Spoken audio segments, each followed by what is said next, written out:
Dr. Sarvapalli Radhakrishnan believed that the purpose of education was to build a more humane society. He saw teaching as a very effective tool and a way to nurture deeper, something that shapes not only the intellect but also relationships and communities. On this Teachers' Day, we reflect on how creating safe social spaces for all can bring the change and contribute to create a community of compassion. Today, on this Teachers' Day special edition of Talk to the Expert series, we are honored to welcome Ms. Maya Menon, founder director of the Teacher Foundation. With over 4 decades dedicated to teacher development, whole school well being, and social emotional learning, she has been at the forefront of pioneering initiatives like Safe and Sensitive Schools and the Indian School and Emotional Learning Framework. As an educationist, trainer, writer, and policy contributor, Maya Ma'am has impacted thousands of teachers across India and continues to shape the way we think about safe, inclusive, and nurturing learning spaces. We are delighted to have her with us on our 153rd session of the Talk to the Expert series. Good morning, ma'am. It's a pleasure and an honor to have you with us on this day. Good morning, Shushma. Good morning, everybody out there, and happy Teachers' Day to everyone. Happy Teachers' Day to you too, ma'am. Thank you. Honor what a day to have this conversation with you. To begin with, ma'am, you have an extensive experience of working closely with teachers and communities, but I want you to share where it all started. What was that first thing that drew you into this field, and how you could keep yourself so deeply committed and connected both over the decade?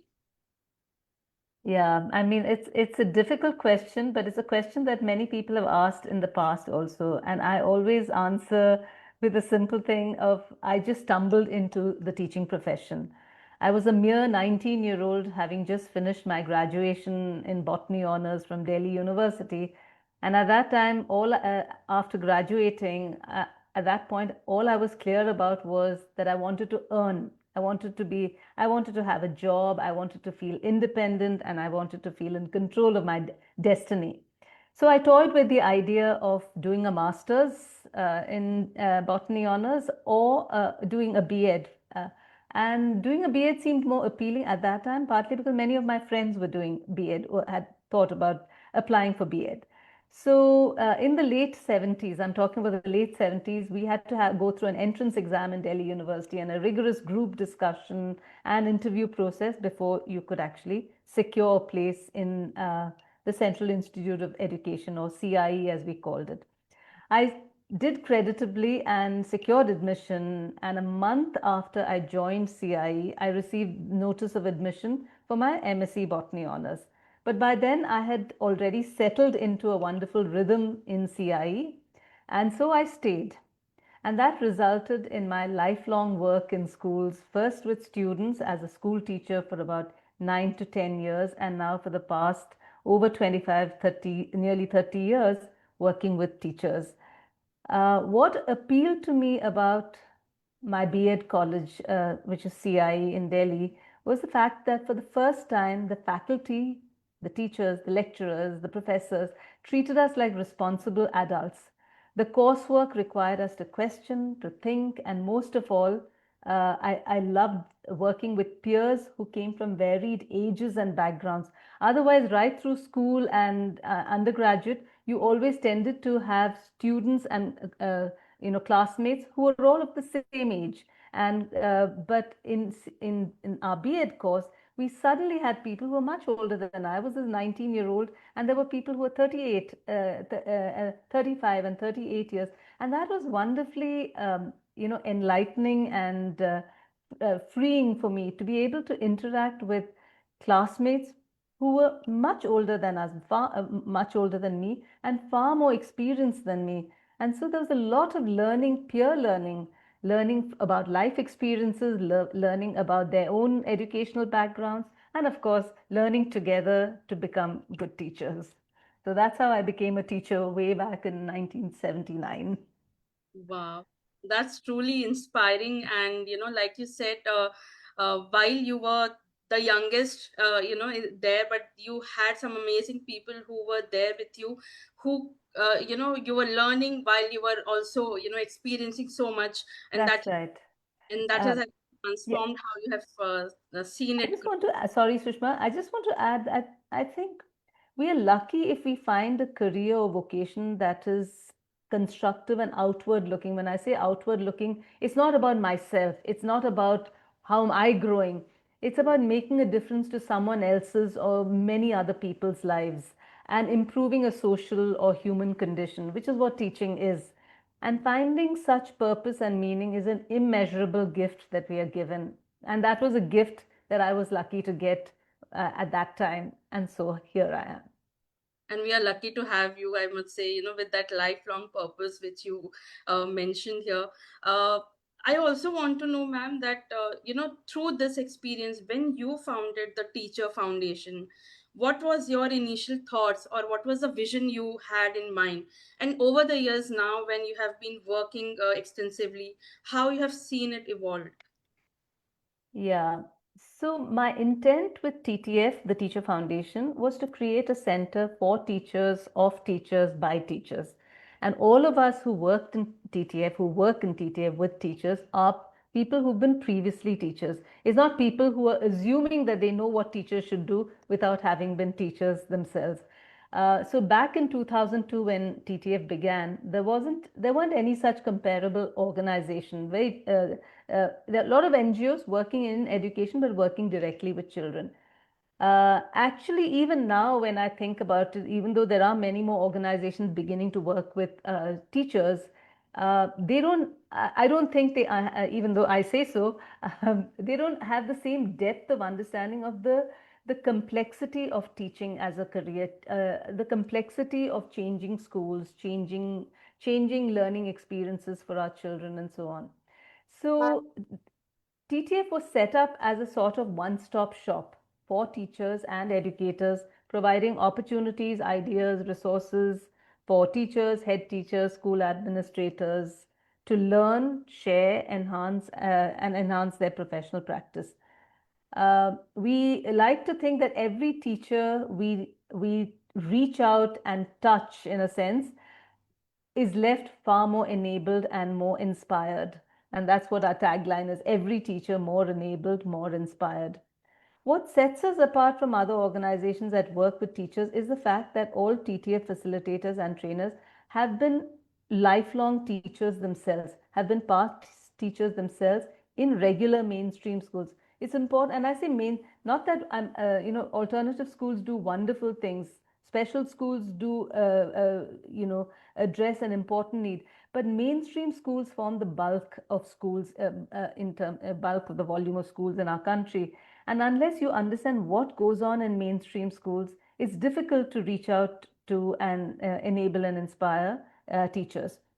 And so our facilitators bring in their knowledge and understanding of the reality of the Indian classroom into the work we do with teachers today. Another factor is the rich variety of interactions we have with teachers. We do group training sessions, we do one-on-one support and coaching and mentoring for teachers, we do discussions, we do webinars, conferences, we do podcasts through our YouTube channel, etc., Facebook, social media, etc.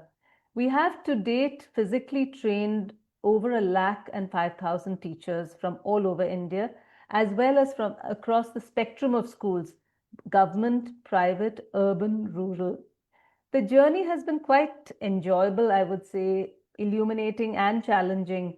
We have learned so much about schools in general and teachers in particular through our intensive work in schools and with teachers. How teachers are not very different in government and private schools, even though their context may be different.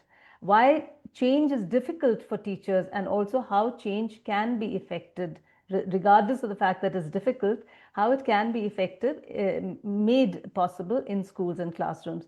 We have seen some significant impact in individual teachers if we have engaged with them on a regular basis for at least 6 to 8 months. It's like exercise, I think. I always use the example of if you go to the gym for one day, yes, you leave the gym after that 1 hour feeling really rejuvenated and, sort of feel refreshed. But that doesn't necessarily change your overall health. It's only when you go to the gym regularly, week on week, month on month, then there is a long term benefit for your body. It's the same thing with teacher professional development.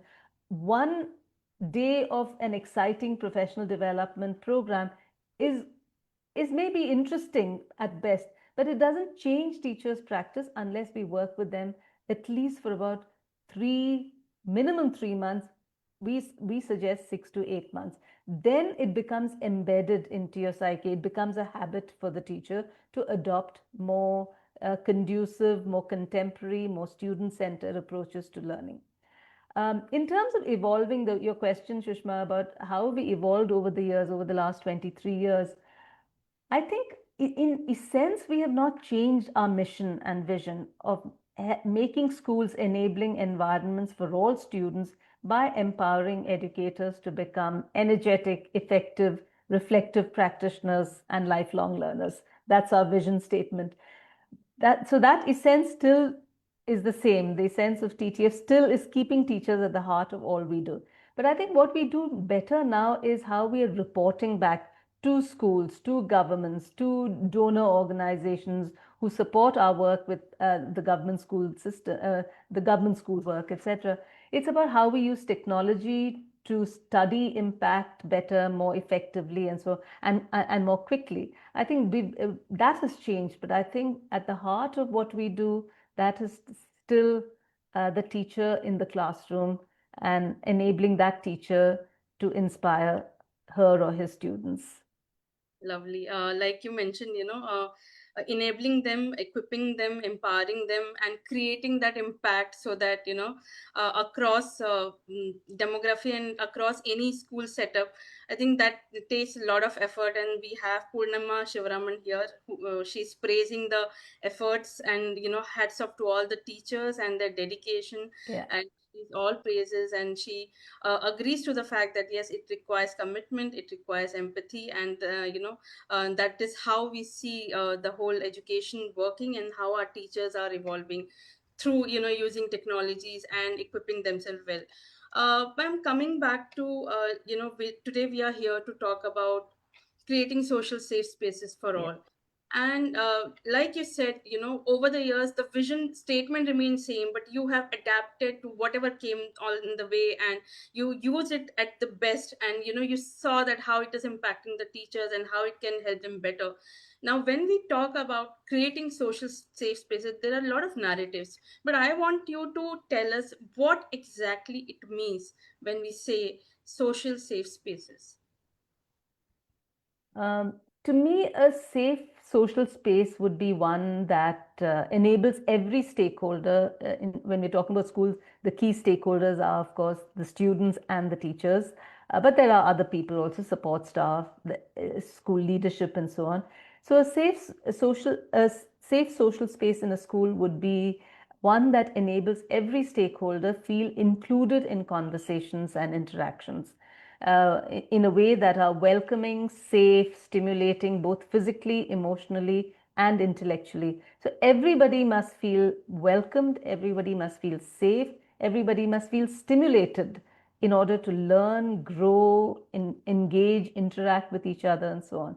Now, for this calls for agency on the part of teachers and their students, trust, empathy, and mutual respect. When there's agency, when I say agency, I'm not talking about like a gas agency or something, but agency in terms of the teacher says that I have the capacity and the capability to enable this.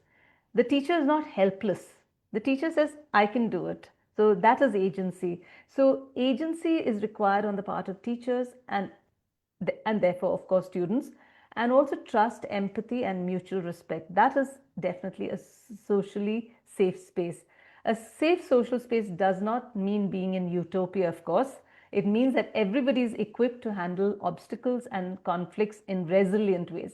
When people are together, there's bound to be friction. So, a safe social space doesn't mean there won't be friction, but and it's not about avoiding conflict. It is about ensuring that when there's conflict or differences, it is handled constructively without diminishing anyone's dignity or self worth.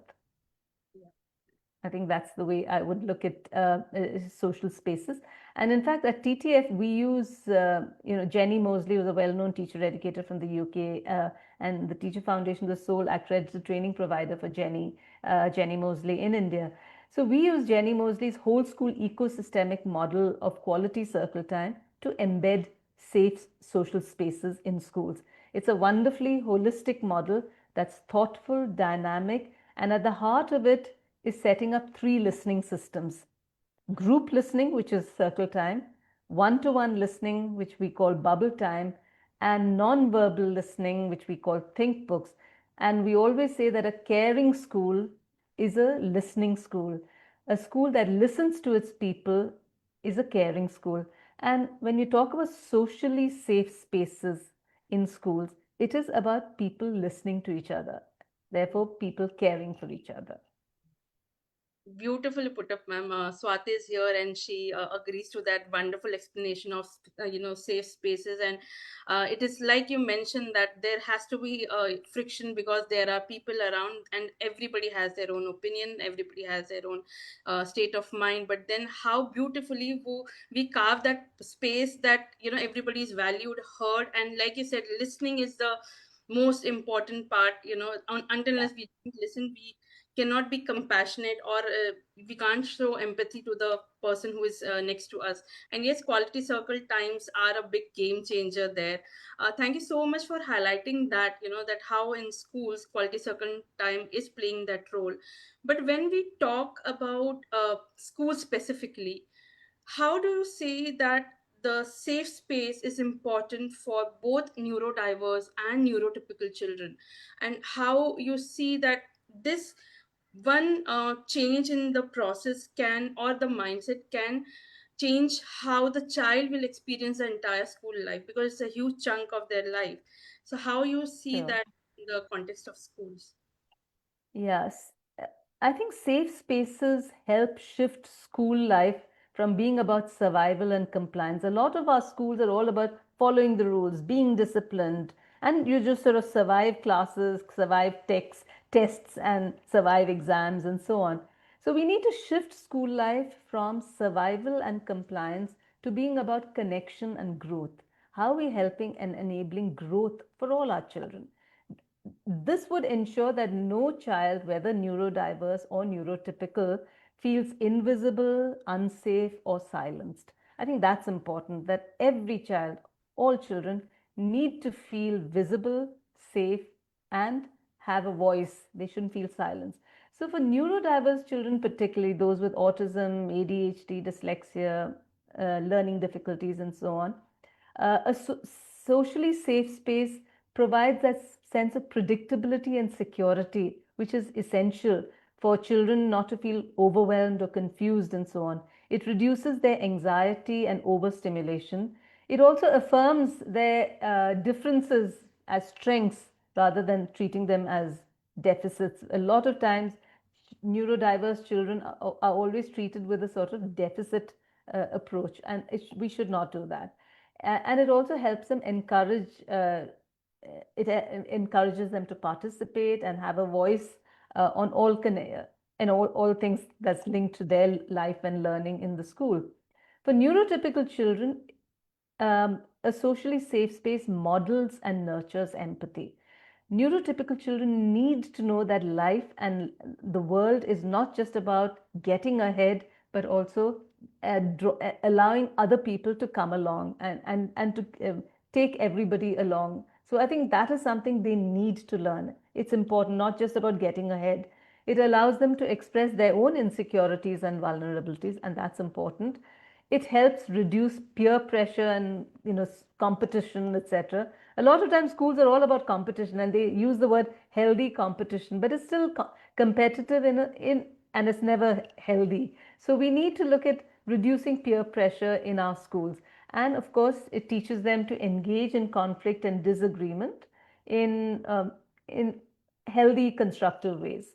So I would say A socially safe space is vital for all children, whatever their capacities may be. I think the whole idea of, feeling that I belong here plays a huge role for the child when they are in the school, and Exactly. space where they are spending so much time, and with their peers and with the teachers and with the other people. So if they feel belonging there, I think they will prosper and grow as a better, human being over the years, because as we know that, children, they feel connected with each other when they share thoughts, and creating that space that where they are not judged, where they don't feel like, oh, I'm being judged about my behavior. I think that plays a big role. Ma'am, do you also feel that when we talk about safe spaces, it also somewhere plays an important role in breaking the stigmas and the stereotypes? I think so, most certainly, most certainly. Stereotypes that, we have typical stereotypes, the loudest and the brightest voices should be heard, and that the quiet and gentle, uncertain child, unconfident child doesn't have anything to contribute. That's a huge stereotype when we're talking about our schools. The child who puts up their hand first is the bright child, answers first, is heard first. The child who's still figuring out, have I understood the question and so on, doesn't have anything to contribute. That's a stereotype in all our classrooms which we have to bust. The biggest stereotype that we need to bust is that of perpetuating ability hierarchies in schools and social spaces. When I say ability hierarchies, that certain children who are doing well, who are most likely neurotypical children who do well, whether in studies or sports, they are always seen as the best and the brightest, and the others are just sort of hangers on who carry on, year after year from one class after another class.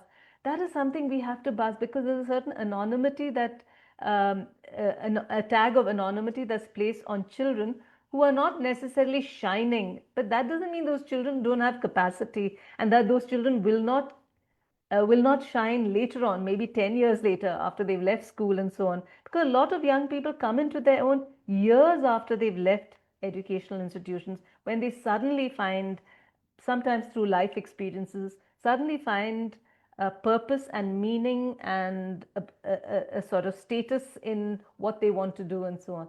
So I think schools a lot of times thrive on conditioned notions of healthy competition, success, achievement, a lot of times achievement through exclusion. We need to break that stereotype.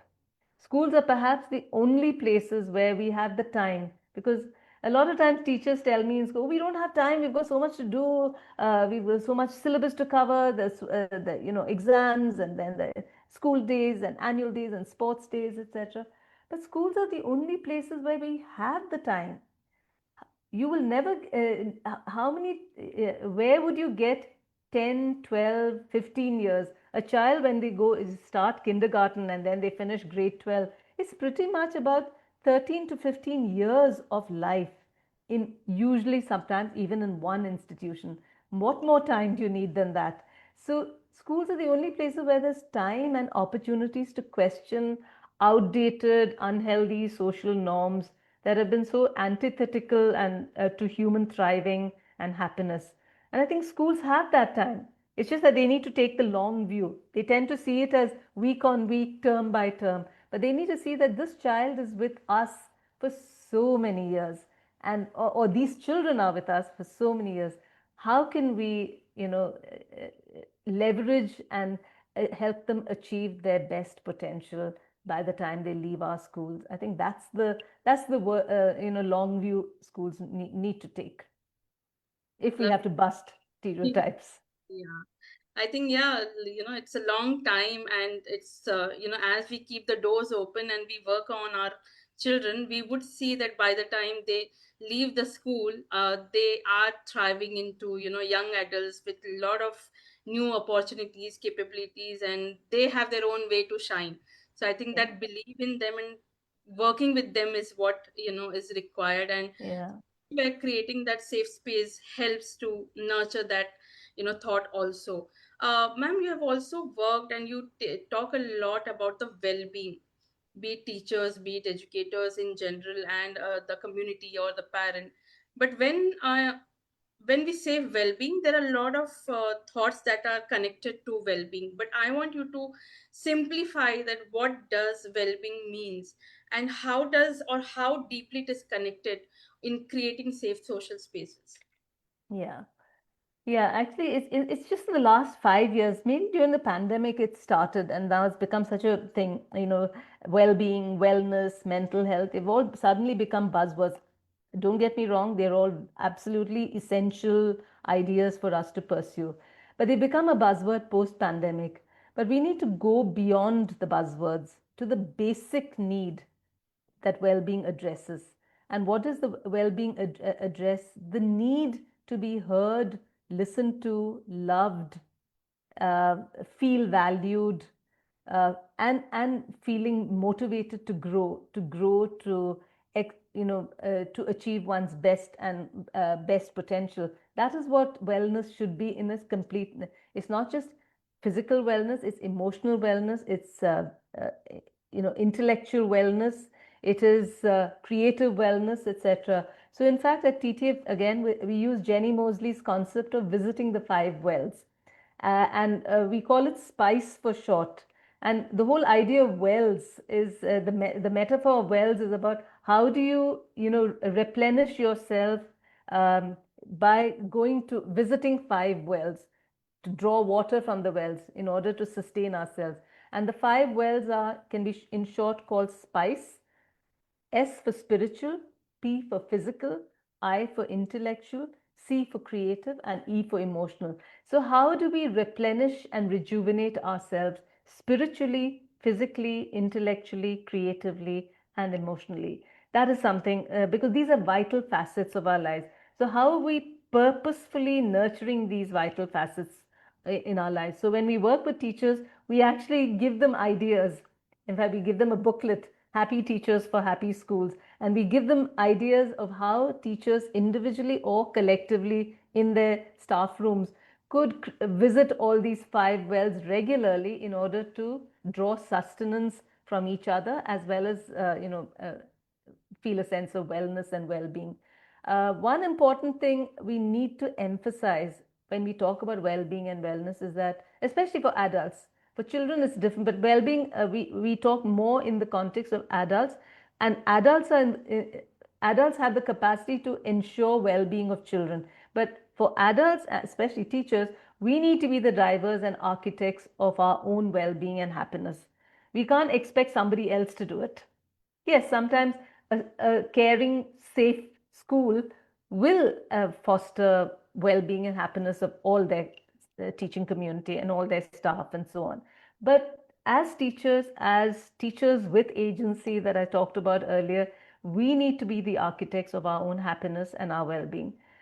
We can't allow other people's bad moods or good moods to determine our sense of well-being. Sometimes, teachers have said, oh, when do you feel good? When do you feel happy? Oh, when, my baby smiles at me, or when my, my maid comes on time to work and so on. Now, which means that you are dependent on the maid's good mood or your child's good mood for your own sense of happiness. And it should not be. We have to find that wellspring of happiness within ourselves. We shouldn't be allowing anybody else to, you know, uh, hijack our own happiness. So I would say we need to look at wellness as something that's deeply personal that we do for ourselves. Thank you so much, ma'am, for putting it across like that. Because, like you mentioned, it's a buzzword, and there's a lot been conversation because we have seen that how mental health impacts everything else around you. But then to understand that what actually it means, what does well-being mean for me, I think that gives me a better head start to where should I start from. So if I don't have an understanding what it means to me, I would never be able to support myself and be happy.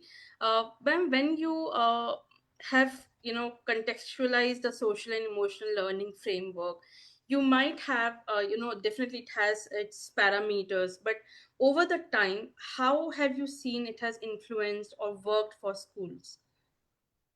Yeah. So we call it iSelf for short, the Indian Social Emotional Learning Framework, and it's a free resource. You can Google it and you can download it, and it can be used by anybody, teachers, NGOs working in the SEL space in schools.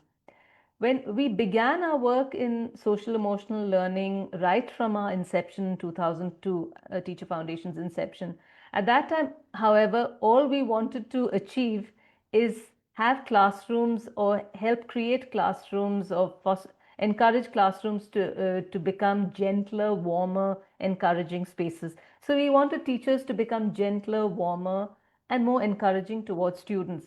Partly because this is particularly an Indian phenomenon where teachers are seen as, typically, not all teachers, of course, but typically they're seen as harsh, stern people, disciplinarians, and a lot of times very lovely teachers. When they get into the classroom, they tend to become very harsh and stern, as if that's the only way, and they sort of create a almost invisible barrier between themselves and their students. In order to, they feel that that's the only way I can take charge of my class and teach my subject. And we realize that because we often go into classrooms to observe teachers, to give feedback and coach and mentor them. And we realize that this is not the way, this is not conducive for student-centered, learner-centered approaches to learning. But we also realized that while some teachers intuitively understood the need and the importance for gentleness and kindness in the classroom, most teachers felt it is good to be strict, that harsh approaches helped keep children in their places quiet and disciplined. But we feel this had to change. So, therefore, in 2012, 10 years after we actually began our work as the Teacher Foundation, which is 13 years ago, we embarked on undertaking research to demonstrate to teachers the necessity of transforming classrooms to become gentler, inclusive, happy spaces where there is both challenge offered to learn as well as scaffolds and supports to allow for mistakes and failure. Hence, our long, deep journey into developing contextualized standards and age banded learning outcomes for SEL for Indian school children. So, right now, ISELF has 5 age bands. We have an age band for 6 to 8 years, 9, 10 years, 11 to 13 years, 14, 15 years, and 16 to 18. So, in other words, we are able to map the social emotional learning competencies that should be expected typically of 6 to 8 years, 9, 10 years, 11 to 13, 14 to 15, and 16 to 18. That means grade 1 to grade 12. Now, of course, if you are neurodiverse children, those age bands may have to shift. A neurodiverse child who's 14 or 15 may have the social emotional capacities of maybe a 9, 10-year old. It's okay. But it's just that this gives you some kind of a yardstick along which you can decide where are my children, where are my students. And so we've also developed how can many NGOs are using it, educational NGOs, many schools are using it to develop curriculum for social emotional learning, because once you have an age banded framework like ISELF, then you can develop curriculum. It's like saying, if I've got if I know what children should know in maths in grade 1, grade 5, grade 8, grade 10, then I can develop a curriculum for that. So in the same way, ISELF is providing what should children be able to do in terms of social emotional learning capacities in each of these 5 age bands, and based on that, schools, organizations can develop their curriculum. We of course have also developed a curriculum, but we use the QCT approach to foster social emotional learning. We've also developed assessment tools which we call Sambhav, which is appropriately named because Sambhav is an amalgamation of samajik and bhavnatmak, so therefore social emotional learning. And we've developed assessment tools to assess children's social emotional capacities in each of these age bands. And because uh, this is assessing social emotional learning, it's a multimodal tool. It's not a paper and pencil test. It's a multimodal tool. So then, in other words, they can hear, they can see, and then they can respond uh, what they, to the question asked or the scenario provided. Lovely. I think, you explain it so well that what it really works upon and how it has that potential of creating that lasting impact and, you know, create something which is practical to do and Yeah. implement. We do have few responses and few messages from our viewers. I would like to take up. Sure. Yeah. So Moshami is here. She's a teacher and she says spice. It's wonderful word and lovely to remember. And it's Purnima Shivaraman. She's very well said. Taking care of your well-being is an important factor. Never neglect that. Swati Sinha agrees to that. Yes, indeed, it is a holistic and has a domain impact. Rashmi Sood is here. She's watching the session and taking notes. And we do have a question, ma'am, here that when we talk about the role of a shadow teacher, what is and should be the role of a shadow teacher in an inclusive school? If you can throw some light on that. Okay. Um, I think a shadow teacher should pretty much be doing, should necessarily feel responsible for everything. Of course, the main teacher is the person who's held responsible for whatever happens in the classroom. But a shadow teacher should actually help mirror whatever the main teacher is doing, because unless you intuitively pick up from the main teacher what needs to do, it shouldn't be that the main teacher says, okay, can you do this, and then you do it, and then the teacher will say, okay, can you do this, and then you do this. So as a shadow teacher, you need to have your ears, eyes open, and have all your senses alert to pick up signals in terms of what children may need, because sometimes the main teacher could be busy teaching and something is happening in the corner of a class where and you have the shadow teacher has the time and the opportunity to take care of it. So again, having that sense of initiative, you need to be able to take initiative to support the main teacher as far as possible, not just sit quietly in the background, just waiting to be told what has to be done. A shadow teacher is a teacher on the other side of the class, so to speak, I would say, and should be mirroring exactly what the main teacher is doing, but may not be as visible to the class as the main teachers. I hope I've answered the question. No, you have beautifully answered it, and yes, I hope that answers a question for, someone, and it helps to understand what exactly is the role of a shadow teacher is. Ma'am, all this while we have been talking about how can we create, safe social spaces, but we know that there are challenges in doing so. It is easier said than done, but there are definitely some challenges, some obstacles which you may be, listening from the schools or from teachers or from, the sessions you take. So what do you think are some of the challenges that have been highlighted and how that can be overcome? How can we work on around it, if you can share? I, I think there are a lot of challenges. One is that schools tend to be rather rigid spaces. Schools are the most difficult to change. Organizations, big corporate organizations, can transform and change much faster than individual schools. So I think that is something as educators we have to be conscious of, that if you want to transform our schooling system and make it socially relevant as well as safe spaces, we have to become more flexible. Flexibility is essential. If you're looking at children in being inclusive spaces, flexibility needs to be the norm. So the biggest challenge, I think, is rigid school norms and culture. We need to, they're very traditional hierarchies and so on. We need to bust that. There's also limited awareness and training. While now the new National Education Policy of 2020 talks about the necessity of 50 hours of professional development for every teacher every year, many schools are sometimes taking shortcuts or sidestepping that initiative, or just doing something just for this, a sort of a surface initiative.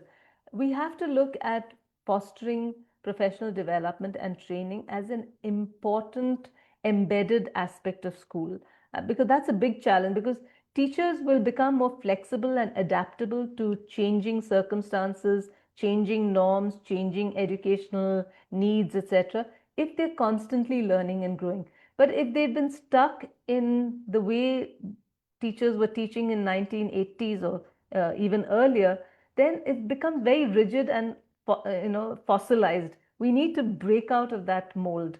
Then there's always the time and curriculum pressures. There's no time. Yes, indeed, the school year is very short. We don't have 12 months. We have about 8 months, barring the holidays, exam time, etc. So we have about 8 months or so that you can actually do very sort of concentrated work in terms of learning.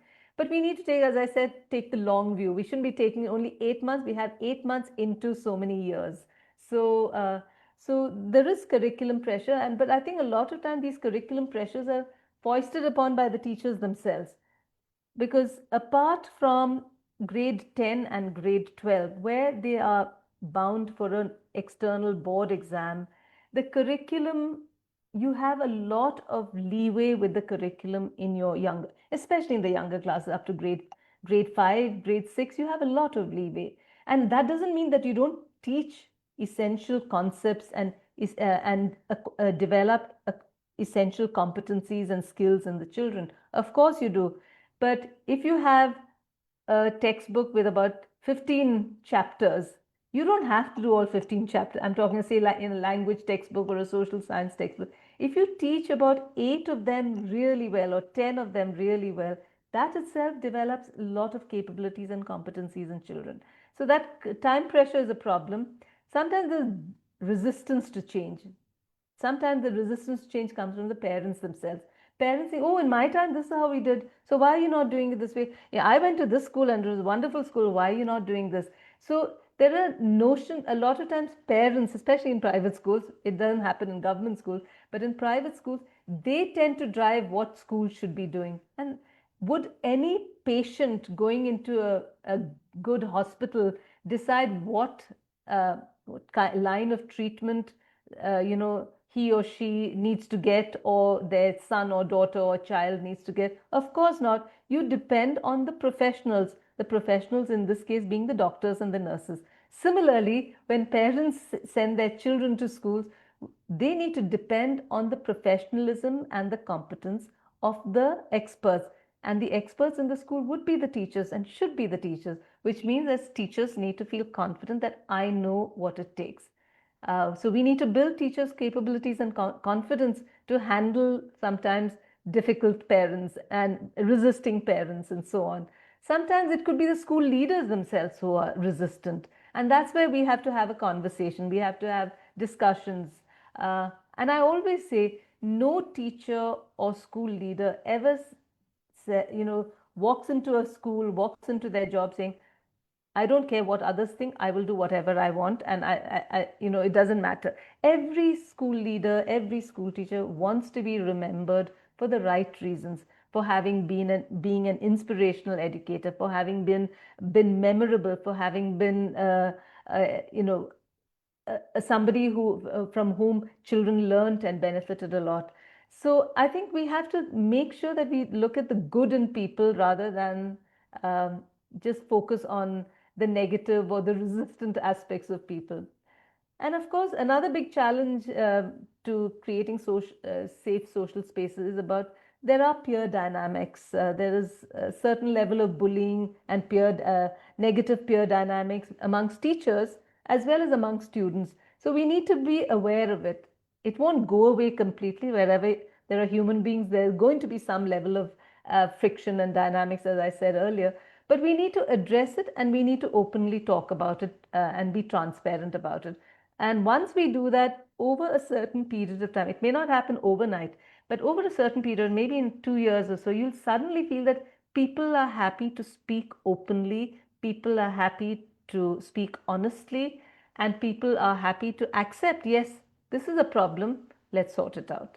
Um, I think these are some of the big challenges. And of course, resources. Resources become a big challenge. But now I think resources can be addressed a lot because technology is a big leveler. and a lot of resources are available through technology, through internet, etc. So, and I would say to sort of bridge this whole resource constraint issue, we schools need to cooperate and collaborate with other schools. So I may have a resource in my school which I can share with another school, and another school has another resource which we can share. So if we can create school collectives and collaborations, within a city, a lot of time now schools are all functioning in insular ways, in silos, because each one wants to protect their students, and we don't want students to go to another school. But the country has so many children. We have so many children. So let's collaborate and let's foster openness, transparency. I think that would work. Lovely. You elaborated this, the whole challenge part, and it is important to highlight that also while we are, talking about how we can create that safe space. And the few things that came to me, that somewhere while we are sensitizing our teachers and doing a lot of frameworks with them, sessions with them, do you also feel that having regular sessions for parents, sensitizing parents, in the school, with the collaboration with the school, is it something that should be done? Because this is like a personal question from my end. I'm also a parent of a Yeah, 10-year, yeah. and so do you think that that is also important, that schools should also consider having those sessions where parents are also sensitized, and a lot of, I think then it will it will clear a lot of bubbles which unnecessarily creates a lot of rifts and friction. Do you think so? I think it's absolutely essential, and some schools do it very well. Other schools tend to sort of hold parents at arm's length. They want parents only at the time of admissions, and after that, they just want them to stay away. And that's not actually healthy, because if you look at the child being at the center, you have the parent, the child may be at the center. You have the school or the school head, the teacher, and the parent. All of them need, and all of them want the best for that child, for that individual child. So we need to, there needs to be conversations and communication between the school, the teachers, and of course the parents. um, but of course, parents need to know how to communicate with teachers.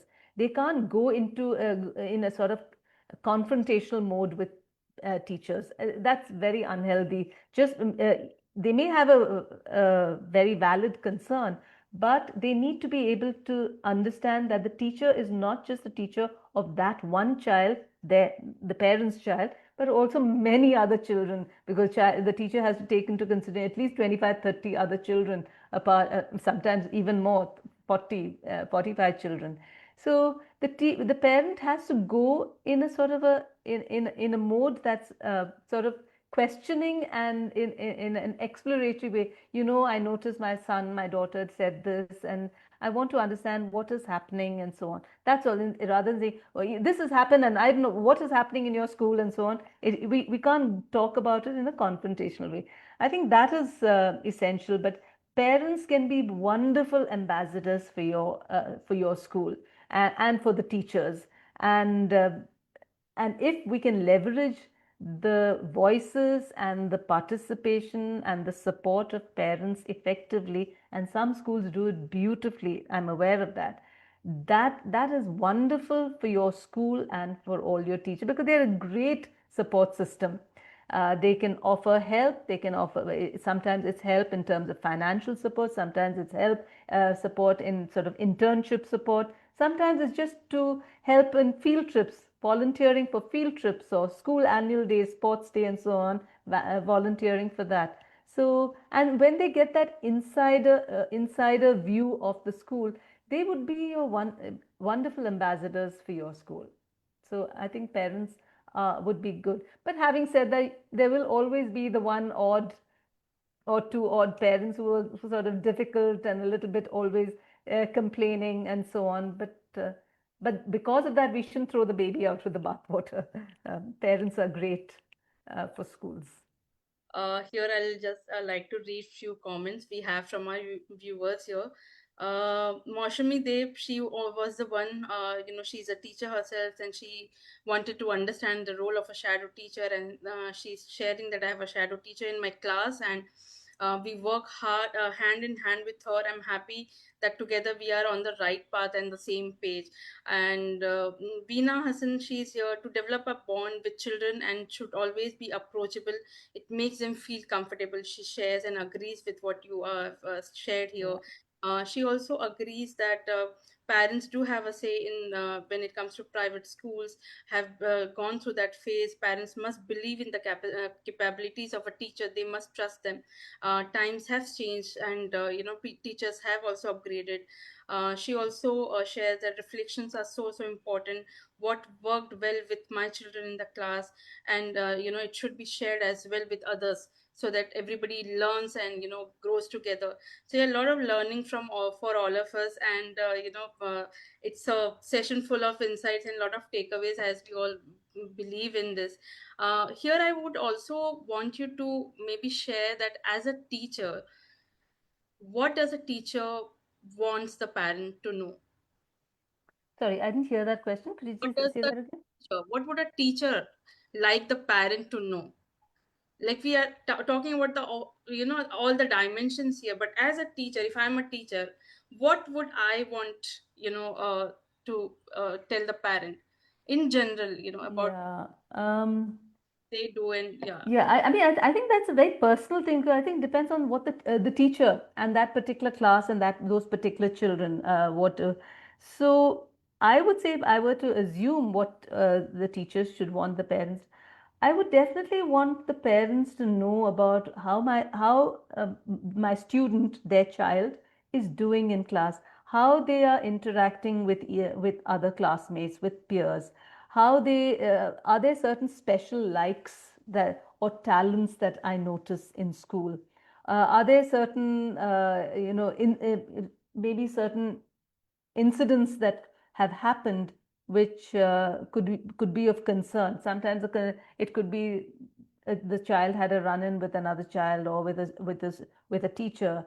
Sometimes something may have happened on the playground, and so there could be multiple things that I would want. I, as a teacher, would want my the parent to know about my student. It really depends on what transpires on a given day, on a given week and so on. In having said that, I think it's a great question. Maybe schools, if you're talking about safe social spaces, if schools could, and this I'm just thinking on the top of my head, if we could create, a system where the school institutionalize that once a month that we send information, once a month, it could be once a week also, we send information home to parents about their child. Nothing necessarily to how many marks or what's the grade they got in certain tests or exams and so on. It's about other insights about the child. There are some schools I've seen personally. One was it was a rural, semi-rural school, and another was an